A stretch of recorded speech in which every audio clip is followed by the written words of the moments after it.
Bon, on a définitivement un problème sérieux avec ce que cache l'affaire Quanta pour de multiples raisons, de multiples raisons. Donc, d'abord, un ensemble de précisions nécessaires à faire. Il s'agit pas du tout d'essayer de nuire au travail d'Anne-Sophie Anne. Il s'agit pas du tout d'essayer de nuire aux luttes d'amélioration, d'obtention de la reconnaissance supplémentaire d'équité et de réalité des droits des femmes, notamment dans des statistiques aussi effroyables des disproportions des violences leur étant adressées. Et donc, c'est précisément dans ce but que je vais partager avec vous des éléments, puisque je suis de la région de toute cette géographie-là, et que moi-même, dans ma propre histoire, j'ai de multiples éléments qui se compilent sur les anormalités entourant toute cette zone, et ce depuis 2 générations avant ma naissance, dont ce que j'ai eu à affronter et comprendre et traverser dans ma propre existence a nécessité un goût d'enquête qui m'a fait dérouler un fil dont vous allez voir qui se tient. Donc déjà, premièrement, le Bordelais est une région qui, comme vous le savez, est opposée aussi par l'estuaire de Garonne à la pointe de Grave et in extenso jusqu'à la région d'Arcachon. C'est une région où de grandes familles ont différents domaines et où ces grandes familles ont structuré une influence considérable sur deux des trois derniers présidents français, notamment Nicolas Sarkozy et Emmanuel Macron, puisque tous les deux étaient rapporteurs de la commission croissance Attali à la banque Rothschild. Euh, Déjà dans l'affaire Quanta, on observe que son domicile dans le Bordelais est incendié un 11 septembre 2003, que donc ça a l'air d'être une affaire de représailles faisant suite à l'affaire Trintignant-Quanta justement. Mais ce qui continue d'activer l'expérience locale de mon oreille, c'est précisément cette phrase. Quand il parle du fait d'avoir été blessé à la lèvre par Marie, après avoir commencé à essayer de décrire le fait qu'il ne la reconnaissait plus, et donc essaye, je pense, de témoigner d'un épisode de dissociation comportementale identitaire probable de Marie, chose qui a l'air par résonance d'avoir déclenché chez lui la même activation d'un système de dissociation identitaire, je pense relatif soit à un programme de préprogrammation, soit d'hypnose, soit de schisme psychocognitif lié à une rémanence de maltraitance infantile, puisque Bertrand Cantat est né à Pau et fils de parachutiste ayant fait l'Indochine, transbehuté pas mal dans son enfance, donc environnement familial particulièrement typique d'être analogue à nombre d'autres affaires. Je citerai par exemple l'affaire Alfred Petit, ayant lui aussi fait son service militaire à la base de Mérignac. Faut que vous sachiez que l'environnement Bordeaux-Mérignac est une des bases de l'OTAN, hein. Donc on voit aussi dans le comportement prédato-sexuel reproché à Gérard Depardieu son adolescence proche d'interaction avec les bases américaines.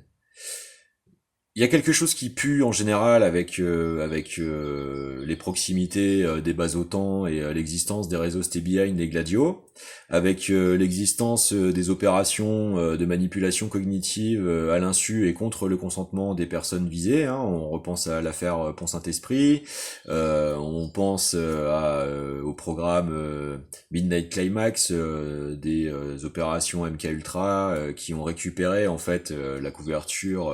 de l'occasion des atrocités de la Seconde Guerre mondiale pour nombre de chercheurs assez peu dotés d'éthique médicale du régime nazi d'avoir pu en profiter pour mener des atrocités d'exploration justement des capacités de maîtrise, d'influence et de contraintes comportementales forcées sur les êtres humains. Et tout ceci est un continuum historique réellement factuellement établi, qu'il ne s'agit donc pas d'écarter de la main d'un revers trop preste en les traitant tout de suite des abysses d'un complotisme qui ne serait que pseudo-analytique. Car malheureusement, c'est ce qui colle parfaitement dans cette histoire. Déjà, premièrement, ça se passe dans une affaire proche du label Universal, qui est le plus gros label de musique du monde. Peut-être actuellement simplement supplanté par Live Nation 360, mais de peu. Et vous savez que dans nombre de ces affaires, il y a également en fait ces programmes de participation d'effroyables pépinières à candidats mandchous susceptibles de créer de toutes pièces des artistes humainement absolument maltraités, susceptibles de composer des vecteurs humains contrôlables, pantinisables d'enrichissement, mais aussi de déploiement d'influences certaines, et dont je pense la complexité est alliée avec les détails troublants de l'affaire Quanta. Pourquoi il nous est nécessaire de traiter et d'exiger l'obtention du traitement de cette affaire en tant que citoyen français dans un redoublement d'exigences quant à la légitimité de l'opinion publique à pouvoir faire bien en entier l'intégralité de toute la lumière sur ces événements? Précisément parce que elle comporte potentiellement en substance les preuves de l'existence bel et bien avérée et condamnable de ces systèmes d'emprise à objectif prémédité de composer des leviers de verrous sociétaux d'ensemble. Hein. Nous parlons de l'affaire de la personne qui est aussi du coup incluse dans l'affaire de casse de Canal+, après que cette chaîne ait fini par concentrer l'immense majorité du financement du cinéma d'auteur français, qui est un énorme levier d'essor socio-économique depuis les années 50 jusqu'aux années 90, et dont le pic d'activité dans les années 70 comportait dans son secteur le troisième rang de l'exportation mondiale, derrière Hollywood et Bollywood, c'est-à-dire par l'intelligence économique de Malraux, de la création du CNC à la Libération, le génie investissoriel et sectoriel d'une très très grande efficience économique susceptible de produire des filières de génération de richesses servant considérablement l'appareil d'État français et donc l'organisation de la redistribution de ces richesses produites en nombre de services bénéfiques aux citoyens. Et donc ce n'est pas seulement des questions de secteur d'activité, ce sont aussi des questions de stratégie économique d'ensemble d'une immense importance. Et c'est en ça que la dimension humaine de la réalité de ces affaires doit nous préoccuper particulièrement, car ils sont constitutifs, clés derrière dans les décisions politiques d'obtention et de consécration des budgets, car ont des immenses impacts sur la possibilité d'affirmation et de perduration de précédents constituant des blancs-seings d'impunité ou non. C'est pour ça que ces affaires sont vraiment particulièrement clés. Et c'est pour ça qu'elles ne peuvent pas être acceptablement, citoyennement, réductibles à des écrans de fumée dans le traitement des réels niveaux de complexité attenant à leur réalité. Et c'est le sens de ce vlog-ci. Donc là, je suis obligé de vous parler un petit peu d'une expérience personnelle.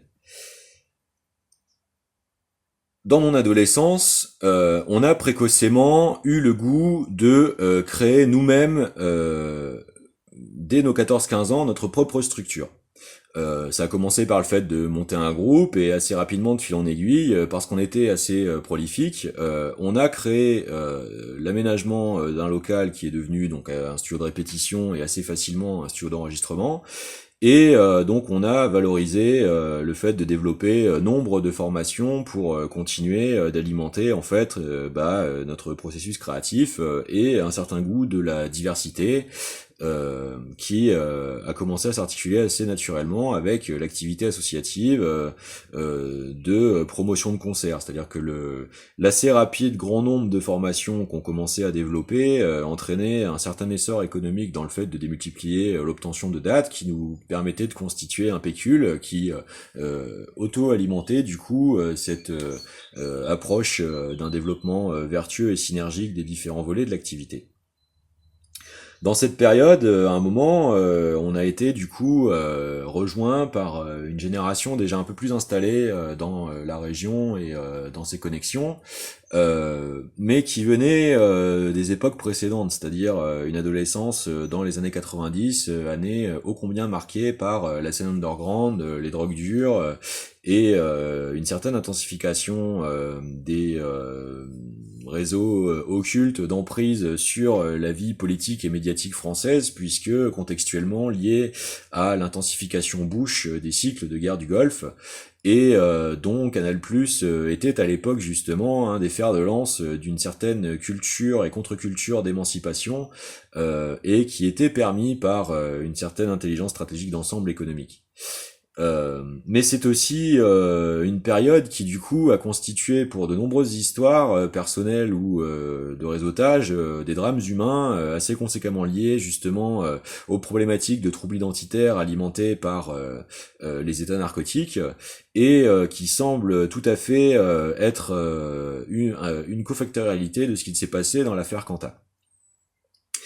Mais c'est surtout ce que ça peut potentiellement aussi cacher et expliquer. Je vais pas trop m'étendre parce que, comme je vous l'ai déjà dit, ma démarche n'est pas d'entretenir à tout prix les démons du passé. Elles sont plutôt l'encouragement de l'évolution des connaissances et des capacités à les mutualiser, afin justement de pouvoir améliorer les conditions d'existence et justement permettre la compréhension collective et commune, servant les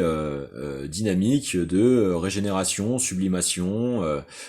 soins profonds, redéveloppement des aptitudes, co-synergisation des développements, c'est-à-dire tout ce dont le monde a réellement besoin, puisque nous serons beaucoup plus efficaces à commencer par nous-mêmes que d'attendre systématiquement seule l'obtention du pouvoir pour commencer à s'y mettre et regarder le monde brûler en attendant. Particulièrement quand ces omerta contraintes semblent être la stratégie tentant d'affirmer la capacité d'aliénation unilatérale de Gaza. Donc dans cette expérience-là, parmi ces générations qui nous ont rejointes, se trouvait un autre groupe qui avait vécu la vie bordelaise, avait été en colocation, location d'immeubles entiers, organisait donc cette vie de contre-culture, de festivals sur des immeubles entiers, etc. Mais il y a une personne en particulier dans cette assemblée-là qui comportementalement prouve des choses particulièrement questionnables parce que extension en fait de cette réalité de ce pays du Bordelais et potentiellement de certaines pratiques y étant largement alimentées par ces interactionnismes internationaux pour le moins à mon avis déjà identifiable et peut-être même critiquable. Cette personne est une personne qui m'a manifesté à plusieurs reprises avoir eu des rapports conflictuels d'un grand-père violent. Personnellement, parallèlement, dans des localités assez proches de l'estuaire de Gironde, familialement, j'ai de multiples exemples dans ma vie de famille de réalités dans les villages, de connexions entre des pédoprédateurs en vadrouille et la constitution des maçonnismes locaux, puisque articulés avec l'échevêché ou une maçonnerie de mairie, ou comme ça se faisait beaucoup dans ces villages à cette époque, d'éducation locale et de mairie. Et même si c'est pas automatiquement associable, c'est questionnable dans le cadre de l'hypothèse d'existence de technologies qui Depuis le mythe de l'Arche d'Alliance dans la Bible jusqu'à la reproductivité aujourd'hui beaucoup plus facilitée de certaines configurations d'appareils génératifs électro-énergétiques d'aptitudes techniques similaires à celles décrites dans justement l'Ancien Testament, sont susceptibles d'expliquer l'accès pour certains réseaux à l'organisation de l'accès à un équipement technologique susceptible de pouvoir bel et bien factuellement, matériellement, faire transiter de l'information rétrochronologiquement à travers le temps, et donc être susceptible de constituer un équipement d'appui de capacité d'organisation de déploiement stratégique dans des approches de stratégie de tenaille transtemporelle. Et donc, les résonances entre énormément d'abondance de détails communicationnels autour de l'affaire Quanta et la situation présente sont à inclure, je pense, dans le traitement de l'affaire dans ces environnements-là. Car, comment peut-il être fait état des droits réellement dans une approche progressiste, propre à une maturité de traitement de l'affaire lors de la défense de la condition de Marie Trintignant par maître Kijman? Qui dit Jeman déjà, moi j'ai plein de choses bizarres. Qu'est-ce qui s'était passé tout de suite autour du Tadjikistan, tout de suite après l'attentat au Crocus City Hall, alors que j'ai systématiquement vécu des relations s'apparentant à des tentatives d'infiltration ou de semi-infiltration diverses, essayant de créer dans ma vie artificiellement des précédents autour du fait que j'aurais par exemple dessiné une de ses compagnes la nuit pendant qu'elle dormait, ce à quoi il est souvent tenté d'être fait extrapolation, d'essayer de m'associer systématiquement à un profil de prédateur sexuel, etc. Enfin bref, des trucs dont j'ai plus que soupé depuis plus de 20 ans, sur lesquels je m'étends pas trop pour ne pas trop continuer d'inconfortabiliser les personnes potentiellement manipulées déjà dans l'organisation de ces opérations-là, puisque je considère que aux âges où ça nous est arrivé, il s'agissait de systèmes d'emprise et de manipulation, et donc ce n'est absolument pas ma priorité de m'en prendre aux victimes, mais bien plutôt de permettre aux communs d'identifier ce qui anime les idéologies et stratégies des commanditaires de tels systèmes. Et donc, c'est donc Maître Kijman qui dit qui dénomme bien Marie Trintignant comme une chose frêle. Moi, je suis désolé, même dans un degré de sophistication stratégique de défense, même dans un monde assez bourgeois, c'est pas un champ lexical qui m'est anodin. On ne chosifie pas une femme dont la vie a été une lutte intellectuelle au sein de secteurs d'activité spécifiques particulièrement infiltrés par nombre de sandwichs stratégiques de divers services et très probablement parfaitement consciente de l'être, on ne les chosifie pas. Non. Quand vous avez Marie Trintignant qui est capable de dire en interview du fait d'avoir 4 enfants de 4 pères différents, on a le cœur qui grandit à chaque fois, ce n'est pas la position d'une femme incapable, inconsciente et fragile. C'est celle d'une volontaire de l'affirmation d'un goût des luttes des droits humains. Je pense avec ses propres difficultés comportementales, vu les états déclenchés auxquels il faut aussi avoir le devoir d'investigation, de traiter aussi bien l'instruction à charge comme à décharge dans leur confrontation vis-à-vis de la parole de Quanta. Et quand Quanta explicite clairement le fait que il ne la reconnaissait pas à ce moment-là et qu'elle était déclenchée dans un certain état, qui a produit chez elle une certaine violence, qui lui a fait saigner la lèvre, dont il explicite le fait de parler, je pense, cryptement à demi-mot, et dont il appuie ce témoignage par mais personne ne regardait. Je pense que cette phrase est particulièrement clé d'une tentative de communication de la situation de l'exploitation géostratégique cristallisée sur la situation de leur couple au milieu de toutes ces affaires et appartenance à des milieux spécifiques et dont les échelles de conséquences sur l'intégralité du pays sont considérables. C'est pour ça que Je suis particulièrement dérangé dans le fait de traiter l'affaire comme simplement imputée à la monstruosisation misandre de la situation de Kanta, une généralité de genre qui, je pense, dans la spécificité de ces contextes, n'a pas tant lieu. N'a pas tant lieu. Je pense que c'est une erreur analytique totale, d'essayer d'étendre à la misogynie en général les cas spécifiques de ces milieux vraiment particuliers qui ont fait montre dans l'histoire de la capacité d'élever des pépinières à candidats mandchous pour créer de toutes pièces des éléments du star system qui constituent en soi une insulte totale au principe des droits. Et donc, vouloir traiter un phénomène sociétal tout à fait ô combien légitime de progrès nécessaire. Comme je disais en introduction dans cette vidéo, il ne s'agit absolument pas de chercher à desservir les luttes féministes, c'est pas du tout le propos. Le propos, c'est la véritable justice qui le servira le mieux. Car le simulacre de justice empêchant les véritables analyses pertinentes de la cofactorialité réellement aboutit de l'intégralité de la compréhension des cofacteurs déclenchants de ces épisodes sont les meilleurs leviers analytiques pour éventuellement protéger le commun de systèmes de déploiement, de systèmes d'emprise ingérants géostratégiques susceptibles de continuer d'essaimer ce type d'événements dans le pays, comme par exemple pourrait l'être l'affaire Pellico, ou pourrait l'être l'affaire Émile. Je veux dire, dans les multiples... Pourquoi je parle de ça et que j'ose risquer de me faire juger pour ces propos en tant que complotiste, tout ça, la popote habituelle, c'est parce que moi, personnellement, dans le réel, simplement par mes accès à l'emploi, j'ai été ciblé par un nombre d'opérations psy dont je vais vous restituer encore un élément strictement factuel. Je vais pas chercher à vous le surinterpréter, je vais juste le restituer tel qu'il est. La même personne qui, dont j'ai parlé,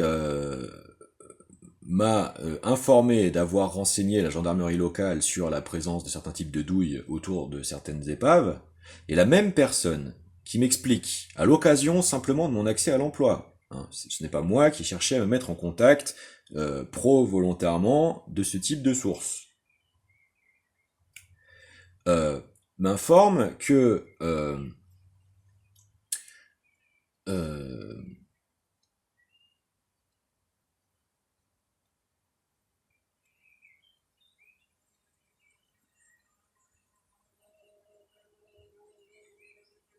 il aurait dû à un moment être fait révolte populaire comme un seul homme, et qu'à partir du moment où ça ne s'est pas passé face au zératisme proto-népotiste de la Macronie actuelle, le déclenchement tel que beaucoup d'éléments des forces spéciales en France ont été formés il y a déjà ça plusieurs décennies au sein des branches les plus compétentes de l'armée,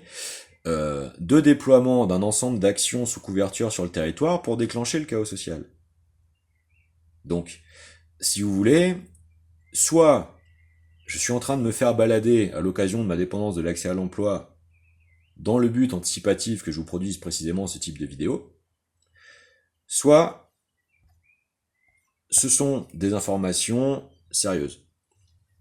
Dans les deux cas, vous voyez bien que la meilleure chose à faire est de défendre la charte de Munich et de tout faire pour révéler la vérité, car elle seule permet de traiter la complexité des éléments. Deuxièmement, moi j'ai un problème aussi avec la véhémence de l'IO. Je peux tout à fait comprendre, par amitié, par insoutenabilité de la proportion des violences faites aux femmes, le fait de monter au créneau sur une telle affaire et d'intensifier l'expression publique des prises de conscience sociétales nécessaires à être faites pour participer déjà au processus de deuil, mais plus extensément de la visibilisation nécessaire de pédagogie et de légitimation de l'expression publique sur ces sujets. Mais j'ai quand même un problème avec ce qu'étaient les chansons de succès de Lio il y a 20 ans. Je veux dire, les paroles de Banana Split peuvent être interprétables comme un programme de préconditionnement de l'opinion publique à la légitimité crypto-allusive de certaines cultures de paritatisme privilégié, déployant un goût systématisé d'une appartenance à des réseaux susceptibles de se produire le passe-droit, de maltraiter physiquement les autres personnes, et ce de façon subtilement évocatrice, précisément écrite et valorisée en tant que telle, dans un système de crypto-référencement. Mais Banana Split peut tout à fait textuellement décrire le tentative de plébiscite d'une atteinte par trouble de la personnalité narcissique profonde d'une personne par maltraitance sexuelle. Ce n'est pas que j'affirme que c'est le cas, c'est que strictement la forme de formulation employée contient cette articulation possible. C'est tout. C'est juste les faits. Bon. En plus, dans l'affaire, on parle de noir désir. Banana Split, noir désir, milieu bordelais dont la façade littorale historique a une grande connexion avec le commerce triangulaire comme Nantes ou d'autres villes littorales françaises faites sur la grande époque de la marine. Palissage littoral des débarquements des influences américaines, dont, il faut quand même rappeler sociologiquement, 70 000 viols à la Libération en France, la tentative d'inféodation du pays avec le projet Amgot, l'interceptionnalisme cybernéticien Target 2 dans le système SWIFT européen, donc la taxation de toute transaction interdevise dans le structuralisme cybernéticien financier européen, c'est-à-dire à l'avantage des États-Unis, le parapluie de l'OTAN, voilà. Et l'existence au sein de ces agences-là, de recherche et développement pointu de cet impérium-là, des programmes d'exploitation des backdoors psychocognitifs des individus à leur insu. Donc, quand vous avez le mélange des grandes familles qui s'enrichissent à partir de la fomentation réussie de conflits interprolétaires d'envergure et qui utilisent, comme ça l'a été pour l'enrichissement premier de la famille Rothschild, les conflits internationaux pour faire des délits d'initiés conséquents et considérablement augmenter leur patrimoine familial, que vous avez ce mélange sulfureux avec l'organisation de figures publiques susceptibles de déployer d'énormes leviers d'enrichissement eux aussi, que ces figures se relèvent dans des affirmations publiques de défense des droits du commun susceptibles de questionner l'omnidomination de leur position sur la circulation des richesses dans les organisations sociales, à l'occasion d'opérations, de tentatives de mise à sac d'appareils de représentativité de la citoyenneté à travers le cinéma, d'échelle conséquente, que ça se passe à l'étranger et dans des erratismes procéduraux tout à fait troubles, puisque j'ai un problème aussi avec la façon dont le documentaire est fait, puisque dans le documentaire n'est pas fait état du rapport médical immédiat en fait de Marie arrivée à Vilnius, à l'hôpital de Vilnius premièrement. On n'a que le rapport d'autopsie post son transfert aéroporté jusqu'à la clinique Hartmann en France. Donc or tout le discursif consiste à réimputer du coup automatiquement la certitude que l'intégralité de ces blessures ont bel et bien été faites par Quanta dans la chambre, or n'est pas fourni dans la structure du documentaire, et c'est bien le problème méthodologique d'exposition de l'affaire au public, du véritable élément de preuve. Il y a au moins 14 heures de délai horaire entre leur stricte proximité à deux dans la chambre sûre et la constatation de l'étendue des martyrisations de Marie. Donc reconnaissez tout de même que, à part les sources Wikipédia, signaux peu authentiques, l'exposition de l'affaire est quand même quelque peu limitée en termes de qualité, de capacité, de conviction de l'opinion réellement solide à ce point de vue-là. Donc pourquoi? D'autant plus, sachant que ce serait une faiblesse procédurale qui du coup pourrait tout à fait expliquer interception et instrumentalisation du corps de Marie tout ce temps-là. Donc moi j'appuierais Anne-Sophie Yann dans la nécessité de faire la lumière là-dessus. La même personne dont je vous citais la proximité qui est venue se greffer sur notre propre activité est une personne qui,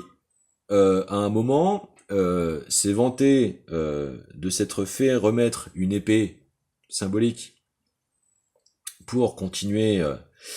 de se prendre pour le coordinateur légitime des vies associatives locales.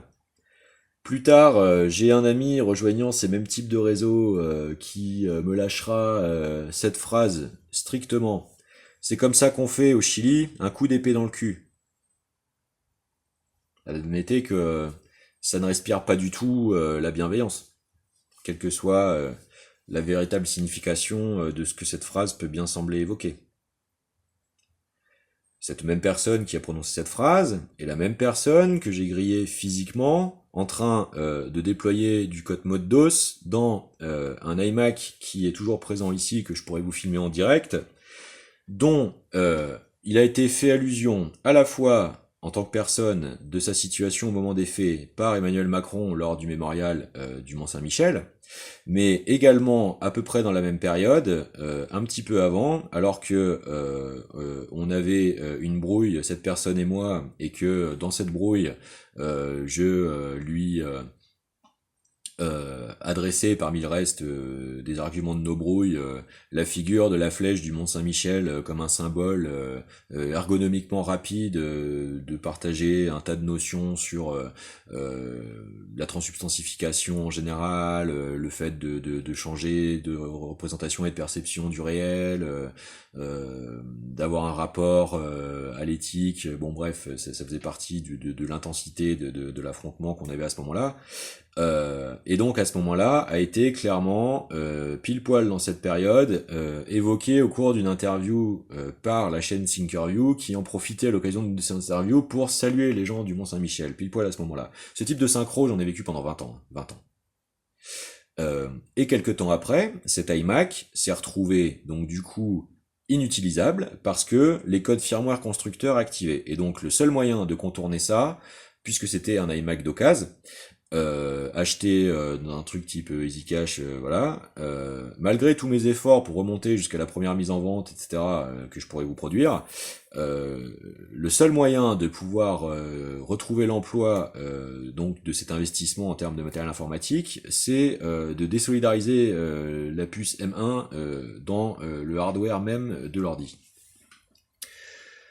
Cette même personne est la personne qui, à un moment, s'est vantée avoir rencontré l'héritière Pinochet au Chili. C'est la même personne qui a essayé ostensiblement de me prendre pour le défaussoir de ses légitimités, à essayer de m'apprendre ce qu'était la réalité d'une maturité affective dans une relation par des moyens particulièrement sadiques. Au moment même où cette personne bénéficiait de mon aide pour mettre en place le déploiement de sa carrière de musicien, c'est-à-dire qu'après le travail, Moi, étant doté de mon permis et d'un véhicule, je l'aidais à rejoindre date, audition, divers démarches. Je l'ai aidé à gérer tout un tas de situations matérielles, administratives, à devoir avancer dans un état de relative immaturité, etc., etc., etc. C'est la même personne qui s'est retrouvée dans visiblement la coordination d'une énième opération de tentative de neutralisation de mon insertion socio-professionnelle, directement au moment du repas organisé par mon entreprise, par une hiérarchie de remise des primes à l'intéressement de mes collègues pour nos bons résultats productifs, et qui a essayé de se pointer à table, tenter de m'humilier devant ma hiérarchie. Donc vous voyez comment le giron de la personne précédemment citée déploie ce type d'influence sur ce type de personne, et comment ces types de comportements-là expriment en fait la constitution manifeste de réseaux de viol des droits des autres liés à des ordinations géopolitiques supranationalistes, et comment cela semble démontrer une proximité idéologique de comportementalité possible, de mener des opérations sous couverture de conditionnement d'autrui à leur insu et contre leur consentement. La personne précédemment citée est celle qui un jour m'a exhibé un trousseau de clés conséquemment constitué, susceptible donc de représenter de nombreuses possibilités d'accès à nombre de foyers domestiques à l'insu de leurs résidents.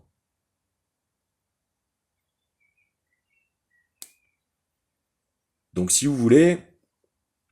cette question de une certaine réalité de la pratique de ce type de profil au détriment des autres dans les zones littorales d'interface internationale maritime proches historiquement des hérédités thalassocratiques et de la constitution dans le milieu de l'événementiel de leviers conséquents d'enrichissement et de leur rôle clé dans la structuration des ordinations sociopolitiques, socio-économiques, n'est pas une question loin d'être extérieure, à mon avis, à l'affaire. Très très loin de l'être. Et je pense que y a un véritable travail à mener de conforter la valeur pour Quanta d'être légitime à expliciter l'ensemble des facteurs de pression qu'il a pu avoir lui aussi à devoir expérimenter pendant cette période particulière, car elle est particulièrement constitutive d'une séquence politique pluridécennale de capture et mise à sac totale de l'appareil d'État, qui est susceptible d'être l'explication cofactorielle d'une partie de la dynamique de bilan catastrophique socio-économique dans lequel nous faisons le désagrément de nous trouver actuellement présentement aujourd'hui. Donc c'est pour ces ensembles de raisons que il fallait que je fasse ces petits apports à l'enquête, comme vous le voyez bien. On a quand même aussi une proximité entre les polysémies bizarres de Christine Radi et Christine Devier-Joncourt, puisque entre l'Atlantique de Garonne bordelaise et le Limousin, c'est quand même le territoire des résidents pareil de toujours, quand même beaucoup de cette écurie Canal+, qui a fait les frais de ces sabordages à l'époque, hein, puisque une partie de la team Groland est dans l'Angoumois. C'est une zone dans laquelle il existe des articles démontrant que Gérard Depardieu se serait laissé flotter dans la Charente. Ça fait beaucoup.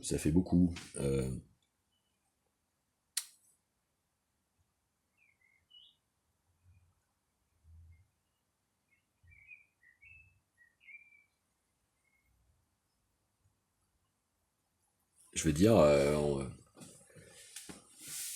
on a aussi dans les rapports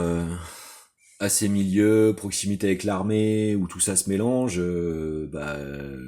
domaine d'activité d'une maison Ricard et d'Elf Aquitaine, hein, présente dans le Bordelais, On a quand même des témoignages solides du fait que l'armée est capable potentiellement dans ses réseaux plus hybrides avec des sectes civiles de perpétrer des opérations homo ou la négation de ce que pourtant est censé être le service de l'armée, c'est-à-dire la défense de la Constitution, des droits des compatriotes français. Euh, Moi, j'ai soutenu Jean-Pierre Petit publiquement longtemps dans son génie pionnier, en partie aussi dans ce qu'il témoigne lui-même sur son site de l'expérience horrible de devoir décrire potentiellement la manipulation et mise en œuvre par hypnose de la mort de son fils, qui se serait donné la mort lors d'un accident de plongée. Encore cette fois entouré de gens en cheville avec le milieu du cinéma, puisqu'il s'agissait de Jacques Auriol, qui a été consultant plongé sur le tournage du Grand Bleu.